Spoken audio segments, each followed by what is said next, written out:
واحدة من أكتر الحاجات المرعبة اللي بقت بتحصل في العالم هي منظر النيران والانفجارات وحرائق الغابات. والأغرب من كده إن في حيوان لو اتحط في الموقف ده هيتصرف بطريقة غريبة جدا غير باقي الحيوانات اللي هتخاف وتبعد.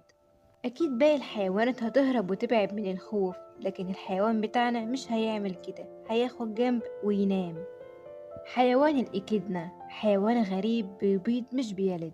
حيوان كان بيعيش في غرب استراليا ويعود تاريخه إلى العصر الجليدي، ومكانش معروف بالنسبة للعالم كله. حيوان من أقدم الثدييات الموجودة على الأرض، بيعود ل17 مليون سنة.